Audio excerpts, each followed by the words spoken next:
Hey everybody, this is Sam with Wrestling Overtime, and we are doing a review tonight on AEW. It is their January 1st, 2020, bringing in the new year episode that they were calling their homecoming, back to Jacksonville, Florida, where they announced that AEW was actually going to be a company, and they started announcing obviously their executive vice presidents, but also their first level of signees. Like I told you during the WWE news and updates segment that we did the other night, Tony Schiavone couldn't be here. He was doing some production segments and being a producer on the Sugar Bowl broadcast, so we got Taz. And I'll tell you what, not to get ahead of myself too much, I enjoy Taz so much as a commentator. He just really makes me miss him when I get to see him back at the booth. I thought that Excalibur could be a little bit like Taz the very first time I saw him, or actually heard him do commentary, but he has turned out to be nothing like Taz. And Taz tonight, just calling out the different movesets and using the correct names, and when it was a move that maybe wasn't really common to people, Taz explained it, especially when they were doing the replays and the slow-mos tonight. He was really explaining the moves and how people were countering things. And I think that's what I miss about Taz. I miss the technical aspects of it. I also felt that he was really a lot better with JR, kind of handling him and drawing him out and into the conversation. I enjoyed that obviously Taz had did his homework, and he was trying to give us the backstory of some of the wrestlers, of, how they struggled, or what they were about, or even what they were about in AEW. And so I really was excited that Taz was commentating tonight, and I can already go ahead and tell you that I really enjoyed his commentary tonight.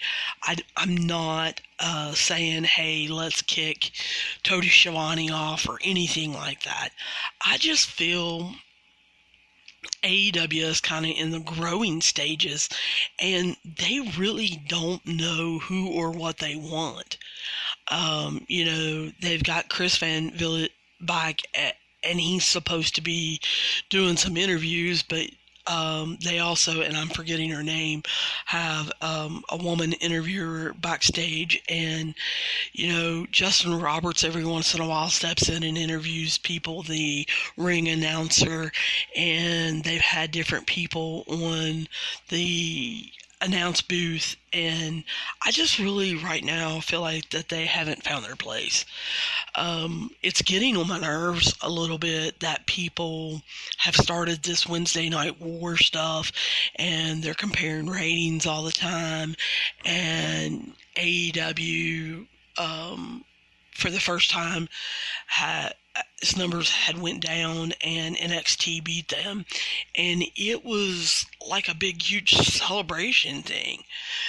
I don't think we're really going to see anyone hit their stride in this. You can call it a Wednesday Night War, but I can't see it. I don't think anyone's going to really hit their stride until maybe this time next year. I know a lot of people are looking forward to the 1 year mark in September, October, but I really think it's going to be this time next year before we truly see the different moves play out. We see some of the new stars that may or may not leave different promotions, whose contracts are running out this year. that could definitely make a difference. And I think AEW is really playing some long ball storylines. Just like the MJF storyline that is going on. I mean, that was set up, think about it, pretty much this time last year. Cody, from the beginning in January, February, March, he was talking about MJF. He was talking about, this young talented kid and how he wanted to mentor him. And MJF was giving it back as far as how Cody had taken him under his wing and he was his best friend. And so we really didn't get to see a payoff on that until 7 to 8 months later. And yeah, everybody kind of knew it was happening, but they really didn't know when, and they didn't know how. And so it was shocking when it happened. And as we're going to talk a little bit about tonight, they are dragging this out. As far as, it's going to be at least February or March before these guys are going to get in a ring with each other. And I compare that sometimes with WWE. WWE used to be this way. I can remember where, two guys would go back and forth for a good 6 months, and they would be wrestling other people, but they would still be jawing at each other or challenging each other. And the build-up and the anticipation in the WWF and the WCW used to do it, really made you want to watch, really made you want to get into it. And so I'm seeing that with AEW, and I'm excited. I can't wait for MJF and Cody to take place. And I can't help but think, if this was a storyline in WWE right now, in today's time, that they would be getting in a ring next week. Or they would be doing it on some live show where somebody would video it and just throw it up on YouTube. And I hate that part. So I really am getting into a lot of the different storylines of AEW and what they're trying to do. Now, it opened up tonight with the Elite. They had made a video package. If you paid attention to the words and really caught what people were saying, they were talking about, this doesn't feel like winning. Well, of course not. Because I think the Elite, or who we call the Elite, the Young Bucks, Kenny Omega and Cody, everybody really expected them to kind of create this company and really push themselves, and they haven't. They've been putting over other people. They have been taking some of your young talent and really doing some good matches with them and showing them off and playing to their strengths. And so it's kind of created this uproar almost in the wrestling community where, the wrestling community is like, what is going on with the Elite? They've got to stop putting people over. So you heard the word desire, Izzle Desire, and then, coming out of the video package, you heard JR say, is the Elite still elite? Now, I know a lot of you out there are thinking, I never thought they were elite anyway. Well, I'm going to be real honest with you. The first time I saw Kenny Omega, which was, I don't know, probably about 2 years ago, maybe 2.5 years ago, I didn't think he was elite. I'm not sure that I think he's elite now. I think he's a very good marketer. I think he runs around with the Young Bucks. I have not. I'll be the first to admit that I have not sat down and watched a lot of his New Japan stuff. They say it is amazing. I watched one match with Okada, but I I don't know. I don't get the adulation in the wrestling community for Kenny Omega. I don't know that I necessarily think that he is the best wrestler around. And, some even talk about him, being in the top 10 eventually when he retires. I I definitely can't say that. I definitely I can't say it. Now, I have seen Will Ospreay, and boy, he's got a lot of potential. He wrestles some really good matches. I wish that he would come over to the States to a big production company. I don't care whether it's WWE. I don't care whether it's AEW. I'd rather he not go to Ring of Honor or um, Impact, but I'll put up with it if he will. But I really think that he needs to come over here and try to make a name for himself. People watching him on YouTube is just not getting it. But I am excited if Will Ospreay, decides one day to come over here. So they decide to start off the show with Cody and Darby Allin. And I can't tell you how much I have enjoyed this storyline from the get-go. This was the first match. I had seen Darby Allin on the Viceland show, The Wrestlers, and he had caught my attention by getting hurt in one of the shows and not wanting to go to the hospital because he didn't want to pay the hospital bills. He didn't have insurance. They really went into his background and his love of skateboarding and the different tricks and death-defying stunts that he tries to pull, and how he never wanted to give up skateboarding. It also went into the backstory of him being in the car, drunk driving with the uncle when Darby Allin was 5 years old, and why he paints his face. And so I felt like that gave me a backstory. When I watched that, I immediately went to YouTube and started looking him up, started paying attention to some of the smaller wrestling promotions, and any time that I could catch him, I wanted to watch him. I think he is extremely talented. I think he's innovative. He is definitely not willing, or is willing, to put his body on the line anytime, anywhere. And the moves he just comes up with out of the blue, he's so quick.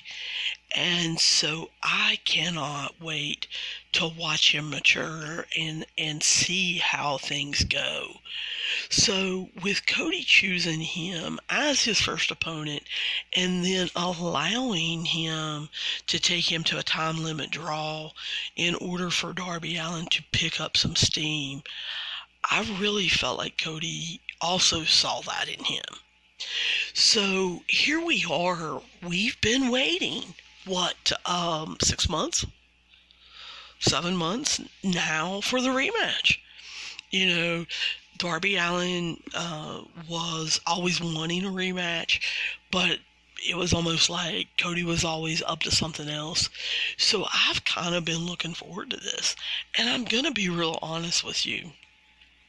I am totally conflicted when it comes to these two, because I love Darby Allin and what he stands for, and the belief that, he's kind of half dead anyway, so he might as well live his life as if there may be no tomorrow.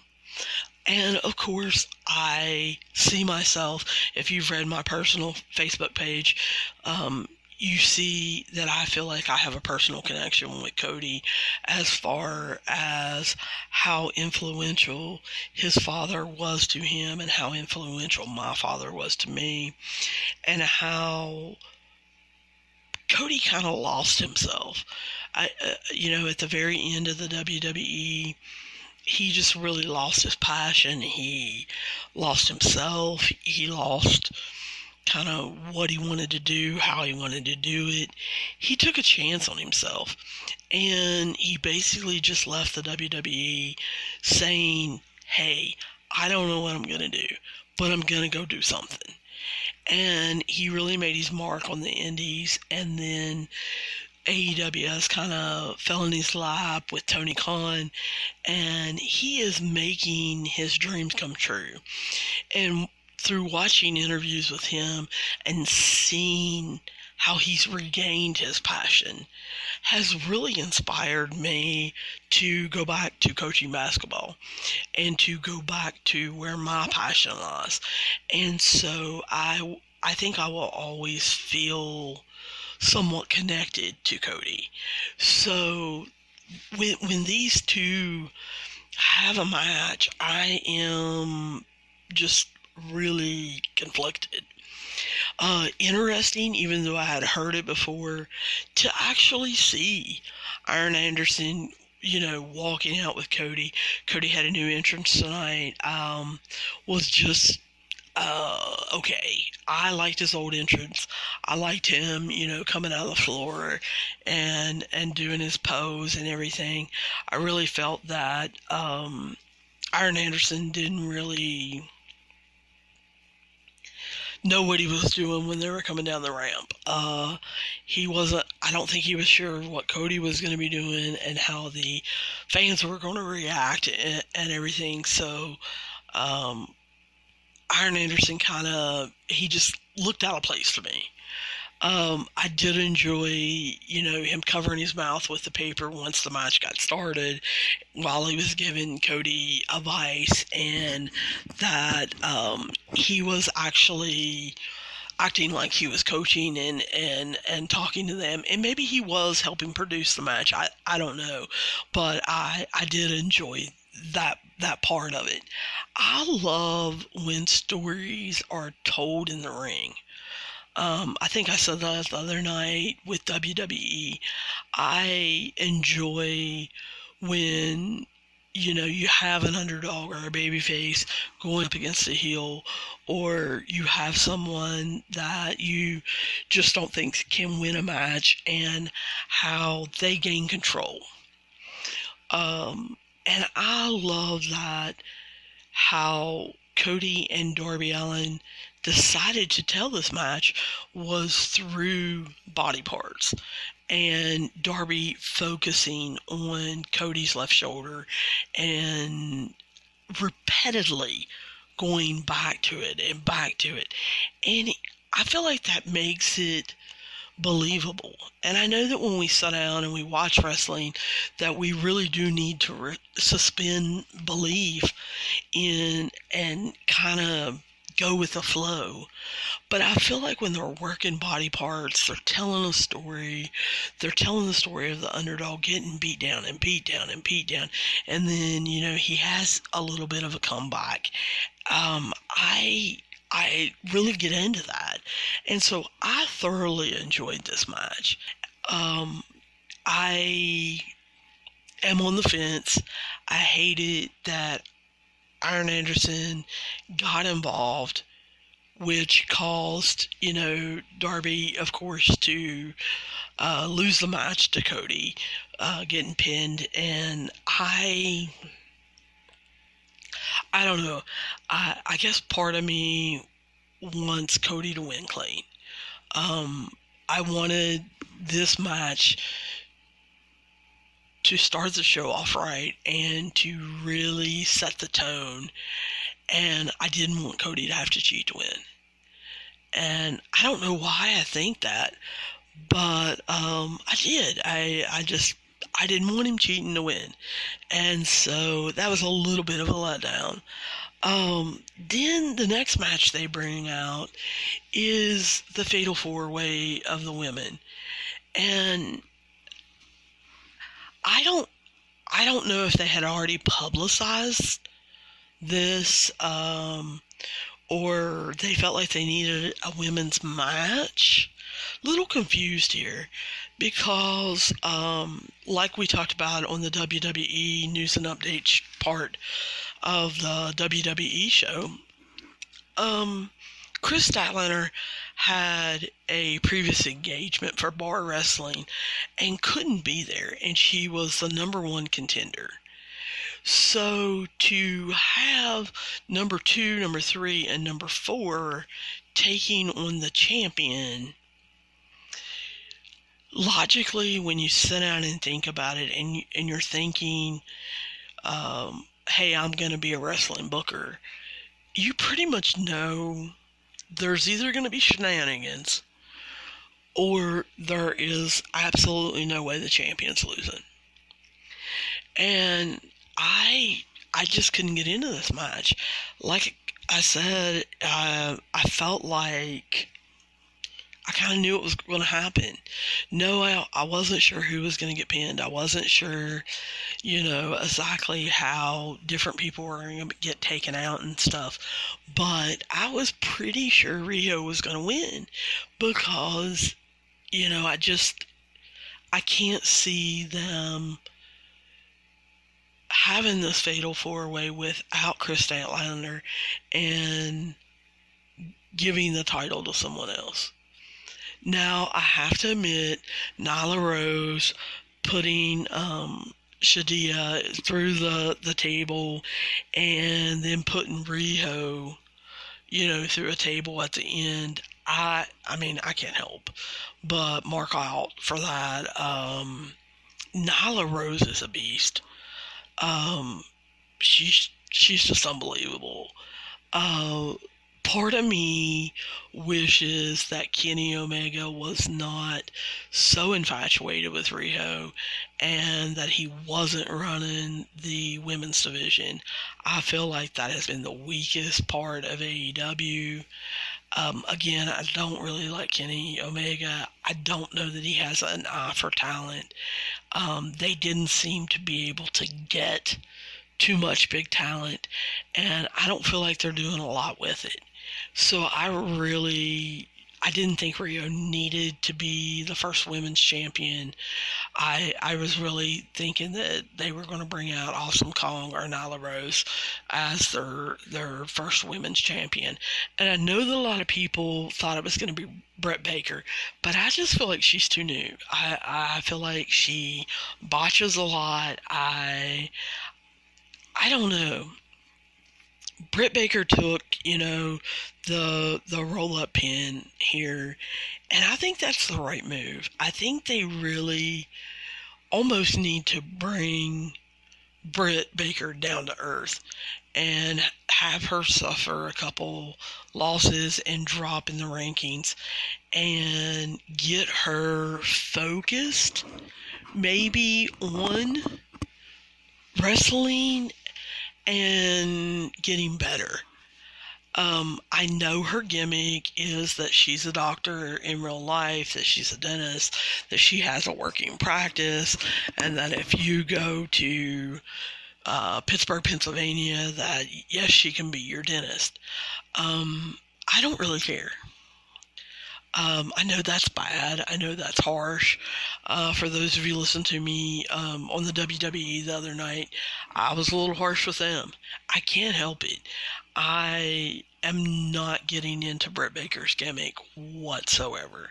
Yes, she wears a doctor's coat, and it looks like she's almost trying to do a mandible claw as her finisher, but in that, I don't care. I feel like her gimmick needs to be changed up some way. I don't know whether she needs to be turned into some kind of, brain surgeon nerd, or maybe they need to turn her bad and her come out with her doctor's instruments and, put some punishment on some people, drill some holes in people's mouths, do some root canals or something.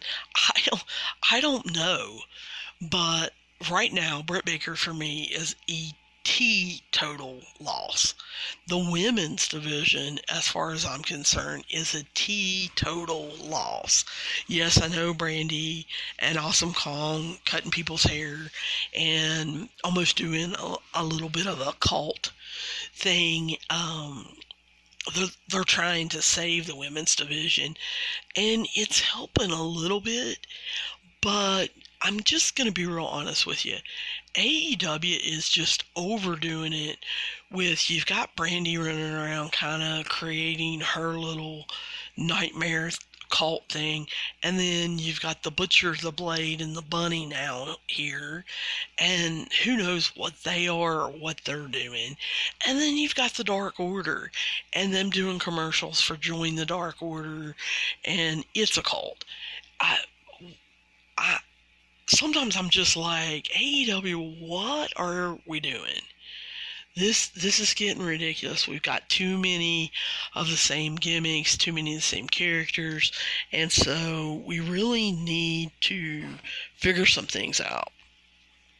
Now, here's where I come in with, a little bit of my solution. They have to go get Tessa Blanchard. I don't see any other way of saving this women's division right away. I think the Beast, in the women's world of wrestling, WOW, that Jeannie Buss runs, the owner of the Lakers, I think she could also be another game changer. But the game changer whose contract is coming up is Tessa Blanchard. And maybe she wants to stay with Impact. She is extremely young and she is extremely bright. And maybe she thinks that she needs to stay in Impact a little longer, get a little more seasoned. I don't know. I also know that she just got engaged. So, not sure her boyfriend is with Impact. Not sure that she wouldn't want to bring him along, or that she wouldn't stay in Impact for him so that they can travel together. I don't know. But I just truly feel they have to just throw money at Tessa Blanchard, because WWE is going to. And Tessa Blanchard has already made it clear that sometime down the line, she wants to take on Charlotte Flair, and that she would like to work with Sasha Banks. So I really think AEW has to make this really their number one priority. And I know a lot of people want them to get Luke Harper. I know a lot of people want to get them to get the Revival. And bring, a lot of these WWE cast-offs over. They wanted them to get Sin Cara. They want them to get Rey Mysterio. Hey, all of those, great, yay. But they're not game changers. Tessa Blanchard is a game changer. And if you can sign her and lock her up to a 5-year contract, I mean, you're getting her from 24 to almost 30. And so she is going to learn so much and be in her prime. And with Tully Blanchard and Iron Anderson already there, it is prime. AEW's just got to throw the money at her. Just absolutely make it happen. Now, because I read some of the dirt sheets, I read some of the rumor sites, I listen to podcasts and stuff, I know kind of the backstory. But I think if I'm not following that, I don't really understand this whole Joey Janela, Kip Saban, Penelope Ford triangle thing that's going on, and why Penelope is going so hard at Joey Janela and Kip Saban's going along with it. I don't feel the announcers have done a really good job explaining that. They tried some tonight, but I think they really either need to make a video about this and kind of use flashbacks, or someone's just going to have to spell it out that, hey, Penelope Ford and Joey Janela were together. They are not together now, and she's with Kip Saban, and she just wants to ruin Joey Janela's life now. She hit him with a low blow while Kip Saban was basically just laughing, and then some Joey Janela fans on Twitter, were getting after her pretty hard, and she just came back at him. And one Twitter remark was that Joey Janela was a grower, not a shower. And Penelope Ford tweeted back, I would know, and he's neither. And so they're really taking this, to Twitter. They have been going back and forth in interviews and things like that. So I really think that if AEW is going to spotlight this like they did tonight, I think they need to explain it. They need to kind of explain that a little bit better. Which brings me to the next thing. I really think they need to explain what's going on with Trent, Truck Taylor, and Orange Cassidy. Look, they really pushed and really spotlighted the best friends. And I'll just be honest with you, the best friends in Trent and Chuck kind of got on my nerves. I didn't really understand them. At Double or Nothing, I didn't understand them. I believe it was Fighter Fest that they also came out. I don't get their concept. I don't get the backstory, what's going on.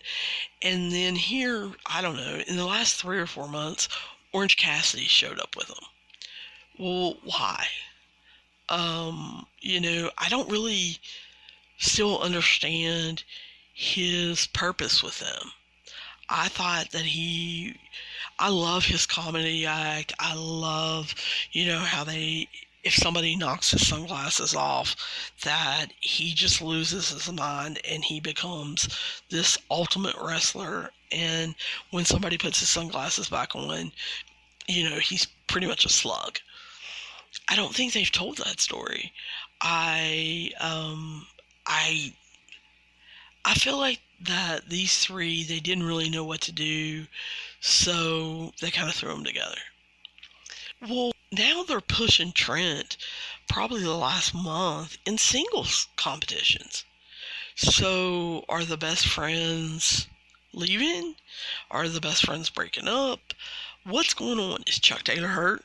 That could definitely be a possibility, is that he's hurt and they don't want to tell us about it. So that's why Trent's been kind of wrestling on his own. But him taking on Moxley tonight was just, I don't know. It was a very physical fight. They did a lot of different stunts, for lack of a better word. Trent wasn't afraid to take some bumps, and Jon Moxley definitely is not afraid to take some bumps, but didn't understand this story. Is Trent just the next guy in line for Moxley? Did something happen and I didn't know about it? I wish they would have created some kind of story that would have gotten me into this match, because I love Jon Moxley. I loved him before he was in WWE. I loved him while he was in WWE, and I love him even more now. Um, I'm glad that he is going back to his hardcore self, and I'm really looking forward. They're telling the story right. AEW is getting it right again as far as telling the Jericho Moxley story, and I am so looking forward to when they finally clash. But in the meantime, I am struggling with what Moxley's doing, and I know that he's supposed to be, this kind of unhinged kind of guy, and that he's trying to create the revolution and the paradigm shift in AEW, but I really don't feel like Trent fits into that. So as much as I like Moxley, I was kind of bored in this. I can't help but say that I marked out when Orange Cassidy got in the ring and put his hands in the pockets, and Moxley acted like he was going to go crazy, and then he stuck his hands in his pockets. And I so wanted that to happen, because I think if anyone can hang with Orange Cassidy with his hands in his pockets, it's either Darby Allin or it's Jon Moxley. And so I was marking out hard. I was really wanting to see that, and they didn't let us have it. So I was a little disappointed. We kind of all knew that Moxley was going to win. But I was so glad that AEW had set it up where Sammy Guevara, the Spanish God, comes out immediately and just gets Moxley's attention and starts kind of making fun, but kind of agreeing with him. Hey, I like coming through the crowd, and here's why, and being his normal cocky self. I like Sammy Guevara. When they came to Charleston, West Virginia, Sammy Guevara come out, and I was one of the few standing up and cheering him. I enjoy him. I know he's 26 years old. He has a bright future ahead of him. The things that he can pull off, the ideas that he has, how he's learning to talk on the mic, I can't wait. Just him and Jungle Boy and Darby Allin, I cannot wait for those guys to watch them, kind of grow up. So, Sammy gets up through there and just kind of turns it over to Jericho up on the video screen. I think that was probably a little pre-taped. I was kind of sad that Jericho actually didn't come out. I like how they're portraying Jericho as this mastermind, almost leader, and how he offers Moxley 49% of the Inner Circle LLC. And then, he kind of hits him, hey, I want to give you this car too. I know that Moxley is supposed to be intelligent, but not always have the patience and the anger control to handle it. But I wish Jericho either would have treated him like a businessman and kind of sucked up to him that way, or kind of created him like a Neanderthal and had to explain everything to him, and Moxie blow up. In this segment, you don't really see Jon Moxley really reacting to anything, and so you understand they don't want you to know which way he's going to go next week. But I thought that was a pretty cool segment. And then they immediately segued, since Sammy was already out there, to the Sammy Dustin Rhodes fight, and I enjoyed that. Um, I still am not 100% sure. Rumor is Jake Hager can't have a fight until after his Bellator contract with MMA runs out. If that's true, I wish they kind of would just let that cat out of the bag. It's getting old seeing Jake Hager come out and basically distract people and then not be able to be touched, not be able to take a bump or anything. I just, in this match, I thought it was good. With Dustin being a veteran and Sammy being so athletic, do so many things. I really think that Dustin designed this match really well. It was up and down, and with Hager getting slapped by Dustin, that helped.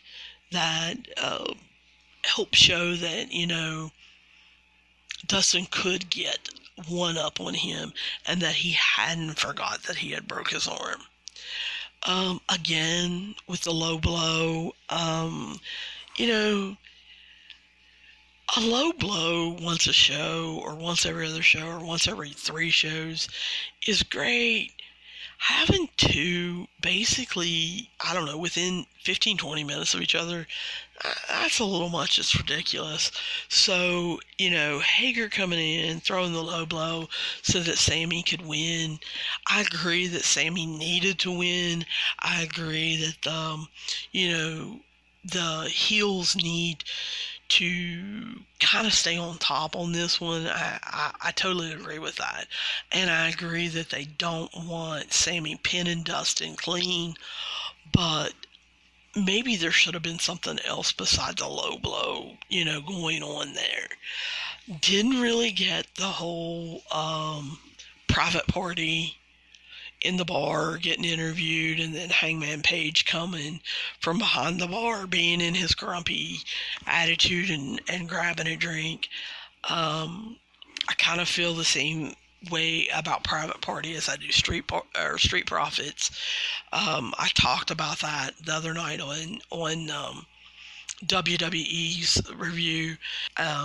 I kind of almost think they're the same team, and so they do absolutely zero for me. I don't think they're funny. Having Hangman go into this downward spiral, I wish they would overplay it a little more. I'm not too sure. I know that he's this cowboy, but not real sure that they want to go down the path where he's turning in basically a drunk. AEW is trying to appeal to an older audience, but they're still going after teenage audience, and so really wish they wouldn't highlight the drinking quite as much, since Hangman, later comes out and joins commentary and has his drink there. Love MJF. He's another one, 23 years old. They've already put the ring on him. He is the ultimate heel. Love that he come out laying down the stipulations that, hey, Cody, you can't touch me. You're going one-on-one with Wardlow in a steel cage. And by the way, you're going to get down on all fours, and I'm going to give you 10 lashings or 10 whippings with my leather belt. I love those stipulations. They sound like MJF stipulations. And then he put it out there. You follow these stipulations, and I will wrestle you at Revolution come February 29th. Now, are they going to wrestle February 29th? I want to see a poster of it. I want to see them advertising. I noticed right off the bat that after he said that, they did not show a promo picture of it. And that's what I was looking for. Because one of the stipulations is, number one, you have to beat Wardlow in the steel cage. And so I'm wondering if somehow there's not going to be some kind of shenanigans where he is getting ready to beat him and somehow touches MJF and the match gets postponed. Because like I talked earlier, they have been building this for a year. And, I can't see them doing this at, Revolution on February 29th, not on Memorial Day weekend at whatever they're going to call it, whether, it's going to be Double or Nothing or what exactly they're going to call it. But Memorial Day weekend show, I can't help but think that's not going to be the main event. Maybe they're planning on, having the rematch there where at Revolution on February 29th, there's some kind of shenanigans going on or something like that, and they actually have to do the real main event on Memorial Day weekend. But I can't believe that they're not more leaning towards that. They talk about Jurassic Express. Their record starts over. It's a brand new year. Like I said, Hangman Page comes out and joins the commentary with his drinks. And then we've got Britt Baker confronting Riho. And for someone who has a doctorate, is a dentist, for her to come out, scream, yell, throw a fit, tell Riho this, and this, but not wait for the translator to translate it, just felt like it was stupid on her part. Like I said, I just can't get into this Britt Baker character. It's almost like she is playing a character instead of, being herself. Then, they're trying to pump up, the main event, the last match, with the Elite, Kenny Omega, and the Young Bucks taking on the Lucha Brothers and Black. I don't think that they did a good job pumping this up. I don't think they did a good job selling this. I think we've seen the Young Bucks and the Lucha Brothers way too many times. The Lucha Brothers moveset and the Young Bucks movesets, they complement each other, but we've seen so many of the same put together stunts over and over and over, and they really need to give them a break. And, somebody needs to start a fight with Santana and Ortiz. And somebody needs to start one with SCW or someone else, because these two teams need to get away from each other. For 6 months, I feel like I see them every other week taking on each other some way or another, whether it's single matches, whether it's double matches, whether it's 6-man matches, whether it's 8-man matches. It doesn't seem like it matters. It seems like every other week I'm seeing some version of the Young Bucks versus the Lucha Brothers, and I'm tired of it. I think they're both very athletic, but I am so tired of the Young Bucks waiting for people to get into position for them to do some kind of stunt. Either they need to work with them sometime during the week so that it flows, or they need to make it flow. I don't know who's at fault, but I just feel like the Young Bucks matches are getting rusty, they're getting stale, and they just need to get away from the Lucha Brothers. You knew the Elite was going to win, especially when they opened the show talking about, were they ever going to be Elite again? So just felt like this was kind of contrived. Then you see Cody coming out, and I know that they wanted to make the big deal about Hangman Page not joining them in the ring. But again, I don't think that JR and Excalibur really sold that. I don't think they asked any questions of Hangman Page, and I just don't think they sold it. Like how AEW has plans, and they don't care to tell you, we have plans.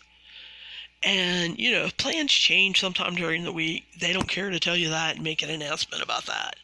But, we already know next Wednesday night, we're getting Sammy Guevara against Christopher Daniels.